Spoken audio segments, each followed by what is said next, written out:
सहनावतु सहनौ भुनक्तु सह वीर्यं करवावहै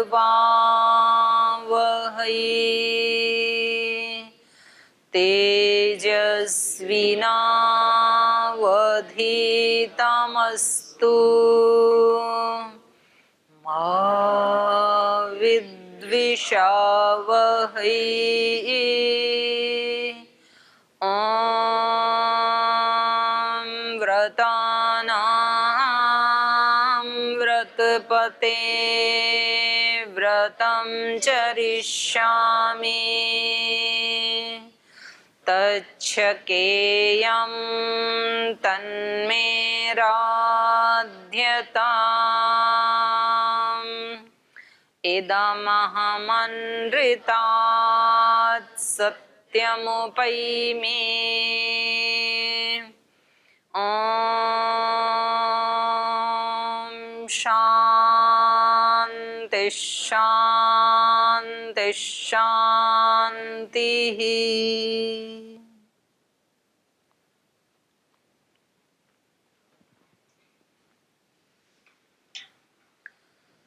तो हमारा बाल कांड में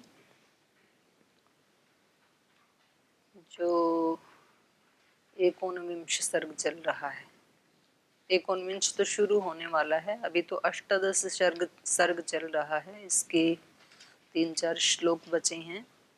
तो इसमें प्रसंग ये है कि विश्वामित्र जी आए हैं महाराजा दशरथ जी के दरबार में, और उन्होंने आकर के पहले महाराज दशरथ के परिवार के बारे में, उनके मंत्रिमंडल के बारे में, प्रजा के बारे में, उनके दैव और मानुष कर्मों के बारे में पहले कुशल क्षेम पूछा कि आपके सब कार्य ठीक से चल रहे हैं या नहीं। और उसके पश्चात महाराजा दशरथ उनको अपने यहाँ अतिथि के रूप में आया हुआ जान करके और वो अत्यंत हर्षित होते हैं। और जो एक गृहस्थ का पंच महायज्ञ का जो धर्म है, उसका अपना स्वधर्म है, उसका वो पूरी प्रामाणिकता के साथ निर्वहन कर रहे हैं।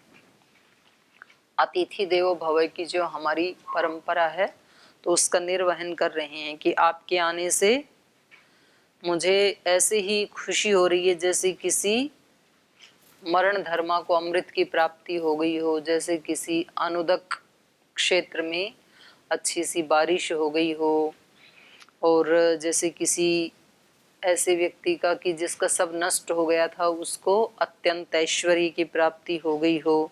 तो ऐसे अनेक प्रकार से वो उनका स्वागत सत्कार कर रहे हैं कि आप जैसे तेजस्वी अतिथि के आने से मेरा जीवन सफल हो गया है, सुजीवित हो गया हूँ मैं, और आपके आने से मेरी निशा और प्रभात ये दोनों ही सु हो गई हैं, अच्छी हो गई हैं, रात्रि और प्रभात दोनों ही शुभ हो गई हैं।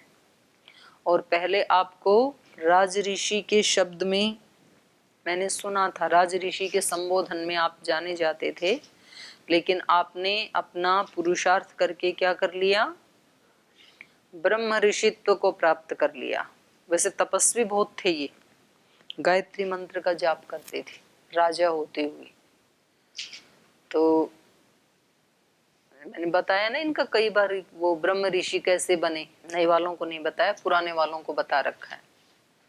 राजा थे और ये कभी किसी मृगया के लिए जंगल में गए, और वहां पर इनकी सेना को भूख लग गई, और वहां एक कुटीर इनको दिखाई दी जंगल में, और वो महर्षि वशिष्ठ की थी, वो अपनी पत्नी के साथ रहते थे, अरुंधति के साथ वहां पर। तो इन्होंने सोचा चलो पानी वानी कुछ पी लेते हैं, झोपड़ी है छोटी सी। तो ऐसे ही कौतूहलवश वहां चले गए ये। और अतिथि देवो भव, ये जब दशरथ में है तो उनके गुरुजी में तो और ज्यादा होगा, वो भी गृहस्थ है ना। तो उन्होंने विश्वामित्र को अपना अतिथि मान के उनको भोजन करने के लिए आग्रह किया कि आप बड़े महान राजा हैं, प्रजा का बहुत प्रामाणिकता से पालन कर रहे हैं, धर्मात्मा भी हैं, गायत्री मंत्र का जाप करते थे। तो आप हमारे यहाँ भोजन करके ही जाएं। तो उन्होंने कहा महाराज मेरे साथ तो पूरी सेना है, आप नहीं खिला पाएंगे। तो उन्होंने कहा कि आप ये तो बताओ कितने लोग हैं, ये तो गृहस्थ का धर्म है, कैसे प्रबंध करना है, आप उसकी चिंता ना करें। तो इन्होंने बताया इतनी सारी सेना है हमारे पास। तो इनके पास एक वो थी गाय, कामधेनु, नंदिनी। उसको आदेश दिया कि आप इनके लिए ऐसा ऐसा भोजन तैयार करो जो राजाओं को उचित है। और पूरी सेना के लिए और राजाओं के लिए दिव्य आहार आ गए। तो इन्होंने कहा कि ये कौन सी शक्ति है आपके पास? तो उन्होंने कहा कामधेनु है मेरे पास। तो ये तो राजाओं के पास होनी चाहिए, आप जैसे सन्यासी यहाँ पर त्यागी तपस्वी जंगल में बैठे हैं ऐसी चीज लेकर के, आपके पास नहीं होनी चाहिए ये गाय। तो उन्होंने कहा कि ये ऐसे नहीं मिलती है, तपस्या से मिलती है। इस तरह की जो सिद्धियां हैं उनके लिए तप करना पड़ता है। तो इन्होंने कहा कि देखो मैं राजा हूँ, और राजा जिस चीज के लिए, राज्य में कोई भी अच्छी चीज है उस पे उसका अधिकार होता है। तो यदि आप ऐसे राजी राजी नहीं देंगे तो मैं बल का प्रयोग करके लेके जाऊंगा, ये गाय तो मेरे पास ही होनी चाहिए। उनका बल का प्रयोग अपनी समानता वालों के ऊपर किया जाता है, गुरुजनों पे नहीं किया जाता है। तो आप बल से भी इसको प्राप्त नहीं कर सकते, राजा के बल से इसको प्राप्त नहीं कर सकते। तो उन्होंने अपने सेना को आदेश दे दिया कि जबरदस्ती इसको लेके चलो। तो वहां पर फिर उन्होंने युद्ध किया और वो सारी सेना पराजित हो गई युद्ध में, और उनको पराजित होकर के वापस आना पड़ा राज ऋषि को, विश्वामित्र को। तो तभी से वो और ज्यादा प्रचंड तपस्या में लग गई कि अगर तपस्या से ही ऐसी सिद्धियां मिलती हैं कामधेनु जैसी, तो मैं राज्य तो बाद में इलेक्शन लड़ लूंगा, पहले ये सिद्धि प्राप्त करता हूँ, ये मेरे पास होनी चाहिए। तो आके जुट गए तपस्या में। और उन्होंने इतना ज्यादा तप किया, इतना पुरुषार्थ किया, लेकिन तो भी वो जहां भी जाते लोग उनको राज ऋषि कहते थे। तो ये योग्यता के अनुसार, जैसे आजकल तो ऐसे बोल देते हैं ना कि ये ग्रेजुएट है, ये मास्टर है, ये डॉक्टर है। तो उस समय ये होती थी डिग्रियां, ये राज ऋषि हैं, ये देव ऋषि हैं। जैसे नारद के पास क्या डिग्री थी? देव ऋषि, राज ऋषि, देव ऋषि। सबसे ऊंची डिग्री ब्रह्म ऋषि, उससे ऊपर कोई डिग्री नहीं थी उस समय, जिसने ब्रह्मत्व को प्राप्त कर लिया। तो इनको बड़ा बुरा लगता था कि मैंने इतना तप किया, मेरे अंदर कौन सी योग्यता की कमी है कि जो लोग वशिष्ठ को ब्रह्म ऋषि कहते हैं मेरे को राज ऋषि कहते हैं। तो इनको लगा कि ये ब्रह्मा जी ही इसमें बाधक हैं, तो इन्हीं को ही रास्ते से हटाता हूँ। तो व्यक्ति अगर ज्ञान पूर्वक तपस्या नहीं करता है तो फिर वो तपस्या ही उसके विनाश का कारण बन जाता है, क्योंकि उसके अंदर अहंकार आ जाता है अपने गुणों का। और फिर वो किसी दूसरे व्यक्ति को टारगेट करके उसको लगता है कि मेरी महानता, मेरे को नंबर 1 होने में ये व्यक्ति बाधक है, तो इसी को हटाओ। और वो उसको टारगेट करके वो बड़ा तो क्या बनेगा, अपने आप को छोटा बना लेता है। यहाँ भूल होती है व्यक्ति से। इनसे भी वही भूल हुई, इन्होंने सोचा कि महर्षि वशिष्ठ को ही मार देते हैं तो फिर ये धेनु भी मेरे पास आ जाएगी, और फिर और कोई ब्रह्म ऋषि नहीं रहेगा तो मेरा अपग्रेड हो जाएगा, मैं ब्रह्म ऋषि बन जाऊंगा। तो व्यक्ति ऐसे, घर परिवारों में भी ऐसी भूलें होती हैं, संगठनों में भी होती हैं, संस्थानों में भी होती हैं, ऐसे हो जाता है। तो एक दिन ये तपस्वी तो थे ही, तो हाथ में फरसा लेकर के उनको मारने के लिए चल पड़े वशिष्ठ ऋषि को। और पूर्णिमा की रात थी और वो अपने शिष्यों के साथ बैठे थे चंद्रमा के उसमें प्रकाश में, चांदने में रात को। तो उनकी पत्नी ने कहा कि देखो कितना सुंदर चंद्रमा है आज पूर्णिमा का। तो वशिष्ठ ने कहा हाँ बड़ा सुंदर है चंद्रमा, लेकिन ये तो आकाश में है चंद्रमा, एक ऐसा चंद्रमा हमारे पास धरती के ऊपर भी है। धरती पे कौन चंद्रमा है? तो बोले विश्वामित्र ऋषि हैं, आज उनके तेज के समान पृथ्वी पे किसी का तेज नहीं है। बड़े तपस्वी हैं, राजा भी हैं, धर्मात्मा भी हैं। और वो ऊपर बैठा था फरसा लेके कि कब ये शिष्य और पत्नी जाएं और कब मैं इसको मारूं। तो उसने देखा कि भाई अपने लोगों के साथ अपने घर में व्यक्ति बैठा हुआ है कहीं समूह में बैठे हों, बाहर के लोगों के बीच में बैठे हों, तो हम कभी मीठी मीठी बात कर सकते हैं। पर अपने घर में बैठ के तो व्यक्ति क्या करता है, अपने शत्रु की निंदा करता है, क्रिटिसाइज ही करता है। अब जहां उसको ये लगता है कि ये मेरे हैं, तो वहां तो निंदा ही करता है।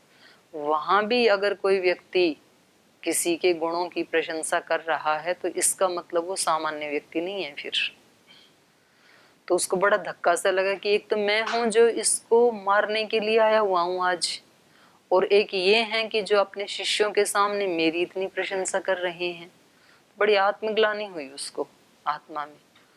कुल्हाड़ा फेंक दिया उन्होंने एक तरफ और नीचे आके उनके पैरों में गिर गई वशिष्ठ ऋषि के। तो वशिष्ठ ऋषि ने कहा, उठो ब्रह्म ऋषि। वही तो चाहिए था उनको।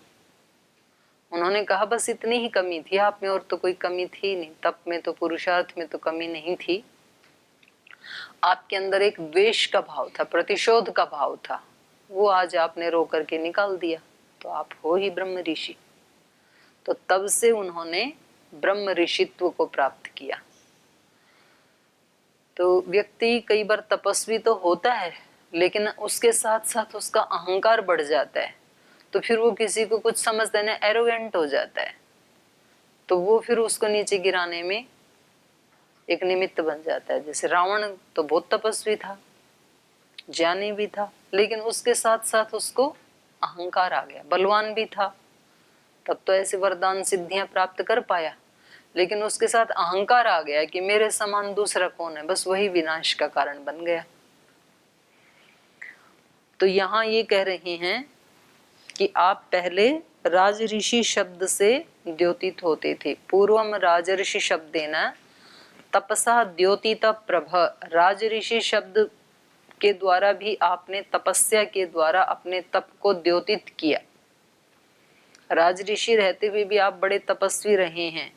ब्रह्म ऋषित्वम अनुप्राप्त, लेकिन अब आपने ब्रह्म ऋषित्व को प्राप्त कर लिया है और आप थोड़ा तप में आगे बढ़ गए। इसलिए पूज्योसी मया बहुधा, पहले भी मेरे द्वारा आप बहुत बार पूजा के योग्य रहे हैं, और आज तो मेरे ही दरबार में आए हैं, तो मेरे लिए आज तो पूजनीय हैं ही हैं।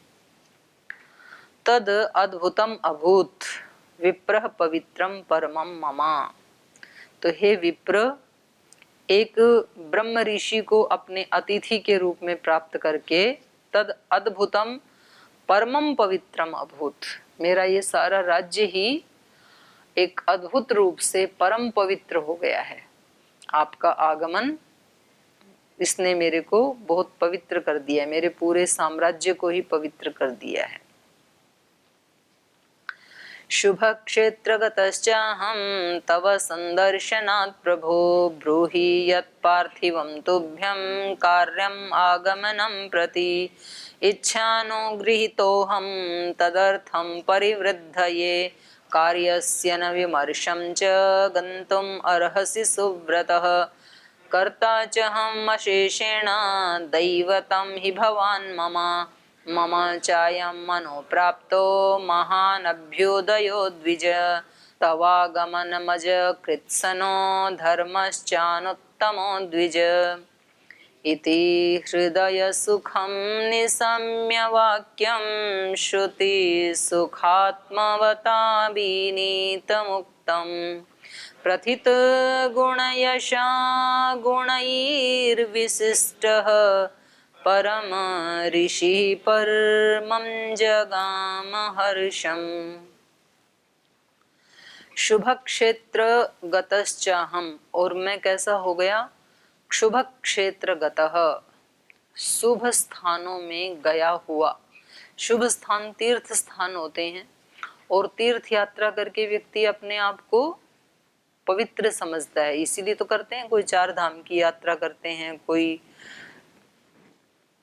उधर जाते हैं, मुसलमान भाइयों का मक्का मदीना जाते हैं, कोई काशी मथुरा हरिद्वार, कोई 4 धाम गंगोत्री, ऐसे ऐसे जाते हैं। तो ये कह रहे हैं कि आपके आगमन से मैं कैसा हो गया, शुभ क्षेत्र गतश्चाहम, शुभ क्षेत्रों में गया हुआ, माने तीर्थ स्थानों में गया हुआ हो गया हूं मैं। और ऐसे भी कहा जाता है साधु दर्शनम पापनाशनम तीर्थ भूता ही साधवः ऋषयः। ऋषि होते हैं, साधु होते हैं, योगी होते हैं, वो चलते फिरते तीर्थ ही होते हैं। तो उनके दर्शन मात्र से ही क्या हो जाता है? पाप का नाश। दर्शन मात्र से पाप का नाश कैसे हो सकता है?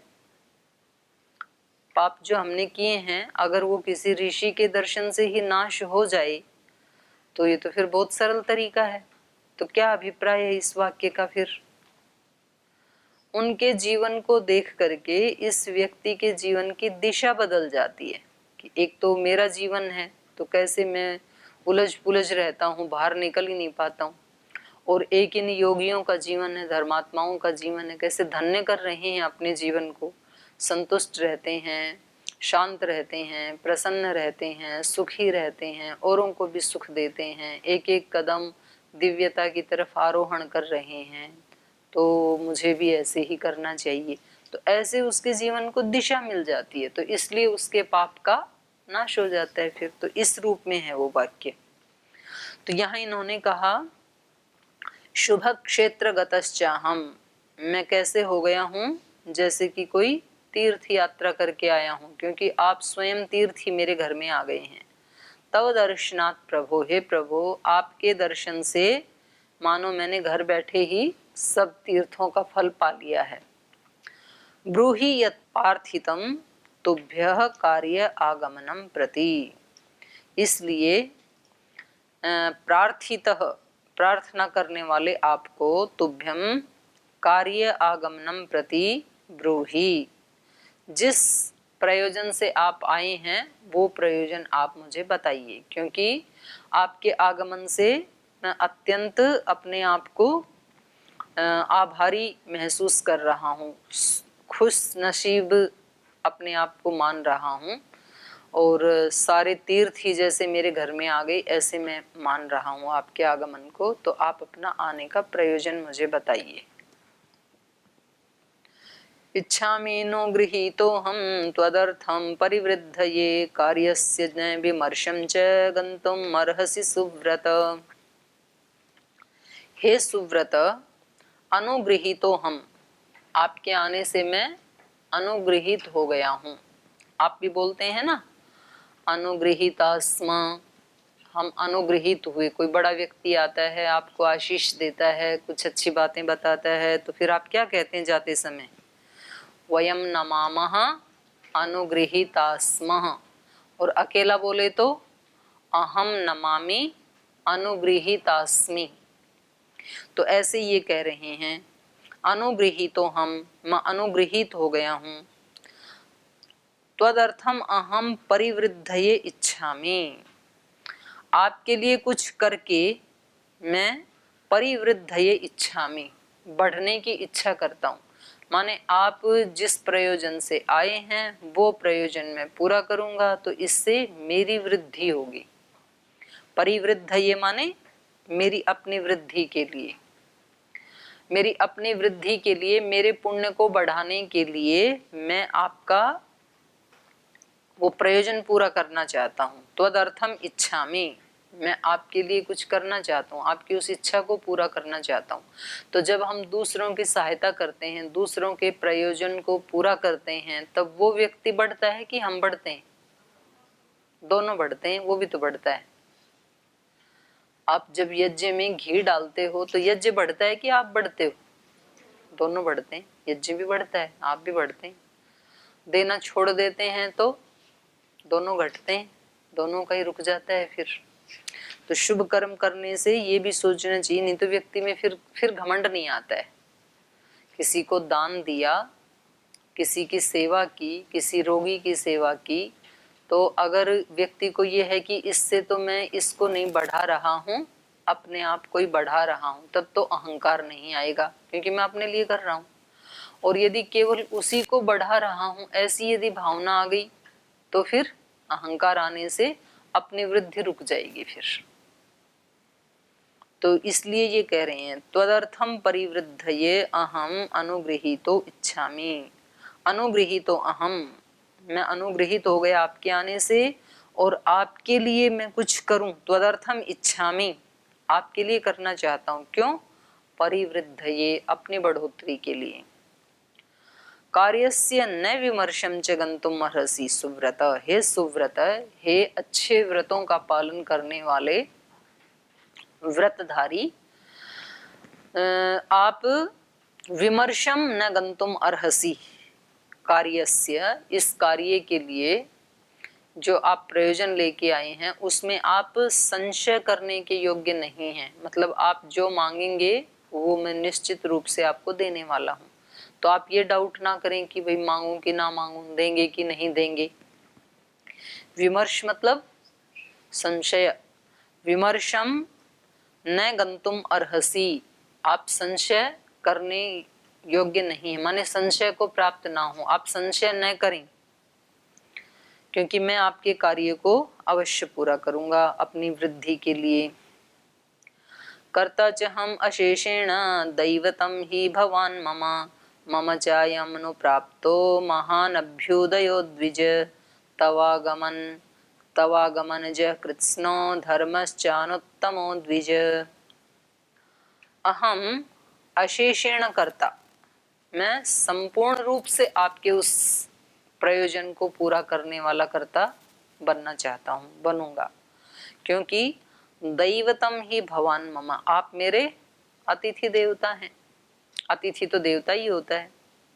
तो जैसे देवता हमारे घर में आए कुछ मांगने के लिए, तो हम उसके प्रयोजन को पूरा करेंगे कि भगा देंगे? आए तो सही एक बार, तो तब तो अपनी लिस्ट लेके बैठेंगे कि उनकी पूजा करेंगे? तो जो पहले तो अपने वाली मांगेंगे, आए तो एक बार, इसीलिए तो आते नहीं है। तो वो आते हैं तो उनके प्रयोजन को पूरा करने के लिए, क्योंकि आने वाला हमारा देवता होता है, वो अपने आप ही देके जाएगा। जो आप उनको देंगे तो देवता कभी भी अपने पास किसी का एहसान रखते नहीं है, वो कई गुना ज्यादा देते हैं। अग्नि देवता को घी देते हो तो अग्नि अपने पास ही सारा स्टोर कर लेता है या वापस दे देता है? आता है, इतना भरा कटोरा उसका घी का खाली कर देते हैं तो वापस आता है कटोरे में घी? हाँ, जितनी एनर्जी आपको इतना कटोरा खा के नहीं मिलेगी, उससे कई गुना ज्यादा एनर्जी इतने घी से यज्ञ करने से मिल जाती है। और ये तो खाने वाले को तो अकेले को ही मिलेगी, पर यज्ञ एक करता है और मिलती सबको है। वहां बैठने वालों को तो ज्यादा मिलती है थोड़ी, पर जो दूर वाले हैं उनको भी मिलता है थोड़ा तो प्रसाद। तो इसलिए देवता कभी भी अपने पास नहीं रखते हैं। यज्ञ के बाद आप हवन कुंड में ढूंढने लगो कि इतनी सामग्री डाली, इतना घी डाला, तो वहां तो केवल समिधाओं का थोड़ा सा भभूति मिलेगी आपको, बाकी घी नहीं मिलता है वहां पे। तो कहाँ गया वो? सूक्ष्म होके फैल गया इसी ब्रह्मांड में। इतनी सामग्री डाली थी, बादाम डाले, काजू डाले, नारियल डाला, इतनी अच्छी अच्छी चीजें डाली, वो कहाँ गए? इतने सारे सब भर भर के डाले थे, उनका सूक्ष्म रूप होके फैल गया ब्रह्मांड में, तो है वो, रूपांतरण हो गया उनका। तो हम जो बड़ों को देते हैं तो कभी हमें ऐसे लगता है कि हमने दे दिया तो, लेकिन बड़े अपने पास रखते नहीं है, वो किसी ना किसी रूप में कभी ना कभी आपको कई गुना दे देंगे। तो आपने बचपन में एक कविता होती थी, वो उसकी बूंद की अभिलाषा पढ़ी? सिलेबस बदल गई या पता नहीं। ज्यों निकलकर बादलों की गोद से, थी अभी एक बूंद कुछ आगे बढ़ी, सोचने फिर यही जी में लगी, हाय क्यों घर छोड़कर मैं क्यों कढ़ी, देव मेरे भाग्य में है क्या बदा, मैं बचूंगी या मिलूंगी धूल में, या जलूंगी गिर अंगारे पर किसी, चू पड़ूंगी या कमल के फूल में। तब उसी समय आया एक हवा का झोंका सहसा, और वो जाकर के सीप के मुंह में गिर गई और मोती बनी। तो वो बाद में कहती हैं कि लोग ऐसे ही झिझकते हैं, सोचते हैं, जबकि उनको छोड़ना पड़ता है घर। और पता नहीं किसकी ये कविता, उस कवि का नाम है बूंद लो कुछ, यद्यपि घर छोड़ना अक्सर उन्हें, बूंद लो कुछ और ही देता है कर। व्यक्ति जब त्याग करने की बात सोचता है तो लगता है कि दूं कि ना दूं, सेवा करूं कि ना करूं, अपने शरीर को कष्ट दूं या ना दूं। लेकिन जब हिम्मत करके एक बार छलांग लगाता है अध्यात्म के उस सागर में, तो वो कुछ से कुछ ही बन जाता है। फिर जब बूंद वहां से चली, बादल से निकली, तो उसके मन में बहुत सारे कि हाय मैं अपने घर को छोड़ के बाहर क्यों आई, बादल में तो थी, अब पता नहीं मैं नीचे कहाँ गिरूंगी, मेरे हाथ में थोड़ी है। अग्नि के किसी अंगारे पे गिर गई तो खत्म हुई, जल जाऊंगी। कमल के फूल में गिर गई तो नहीं नहीं, मोती नहीं होता है वहां, गिर जाएगी नीचे, स्लिप वो तो रखता नहीं ना कमल अपने ऊपर कुछ भी। और धूल में गिर गई तो खत्म, वहां भी पता नहीं कहाँ गिरूंगी। लेकिन वो संयोग से सीपी के मुंह में आके गिर गई। सीपी के मुंह में वो नक्षत्र की बारिश की, वो कौन सा है, स्वाति नक्षत्र, उसकी इंतजार करती हुई सीपी अपना मुंह खोल के रखती है। और जब एक बूंद आई तो गहरे चली जाती है समुद्र में, फिर उसको मोती ही बना के बाहर आती है वो। तो ऐसे साधक भी सीपी की तरह अपना मुंह खोल के रखते हैं, जो अध्यात्म पथ के राही होते हैं। और उनको कभी कोई एक वाक्य, कोई ऐसा कोई मंत्र, कोई एक घटना ऐसे मिल जाए, तो फिर उस सत्य को सिद्ध करने के लिए फिर वो एकांत में उस सत्य को सिद्ध करने के लिए अपने साधना में लग जाते हैं। और फिर उनका रूपांतरण हो जाता है, सीपी बन जाता है, बूंद से मोती बन जाता है सीपी की तरह से। तो ऐसे ही व्यक्ति सोचता है कि वो अपने आप को बचा के रखना चाहता है कि अगर मैं साधना करूंगा तो मोक्ष के लिए, इसीलिए तो लोग प्रयास नहीं करते हैं कि है वो और छूट जाएगा। न्याय दर्शन में आता है ना कि ऐसे मोक्ष को कौन चाहे, वात्स्यायन भाष्य में आया ना कि जिसमें सब कुछ जो इष्ट है, इतनी अच्छी अच्छी चीजें हैं, वो सब छूट जाएंगी। ऐसे सन्यास का क्या करना भाई, पता नहीं भगवान जी मिले ना मिले, क्या गारंटी, तो इसको और छोड़ दूं। आप तो आ गए हिम्मत करके अपने घर को छोड़ के, तो सब युवक तो नहीं आ सकते। नौकरी लगी है, पढ़ाई की है, अब वहां गुरुकुल में गए, पता नहीं भगवान मिले ना मिले, तो ये और चला जाएगा। तो ऐसे सोच करके व्यक्ति हिम्मत नहीं कर पाते। हिम्मत करके यहाँ आ भी गए तो यहाँ आते ही हाथ में मिल गई अष्टाध्यायी योग दर्शन। याद करो, खाने के लिए सिंपल सी सब्जी, लौकी की सब्जी, बोले इसके लिए घर छोड़ना, ऐसी साधना तो अपने घर ही कर लेंगे। तो ऐसे बहका रखा है लोगों ने। तो कुछ वापस चले जाते हैं, आने के बाद भी चले जाते हैं। और शुरू में तो ज्यादा, अभी तो फिर भी थोड़ा सा ढीला हो गया। जब मेरा राज्य था तो बहुत ज्यादा कठिन परीक्षा होती थी। अब वो सारे टिके हुए हैं, जिसका मैंने इंटरव्यू लिया था ना, एक भी नहीं भागा। क्योंकि उसी समय मैं बहुत कठोरता से इंटरव्यू लेती थी आने वालों का। मुझे लगता था इसको भागना है तो आज ही चला जाएगा, और आज यदि रुक गया इतने कठोर इसको सहन करके, तो फिर ये कभी नहीं जाएगा। और नहीं गए वो। बहुत भाई भी हैं, बहुत बहनें भी हैं। आप में से हुआ था कि किसी का? हाँ, ये सारी टिकी हुई हैं।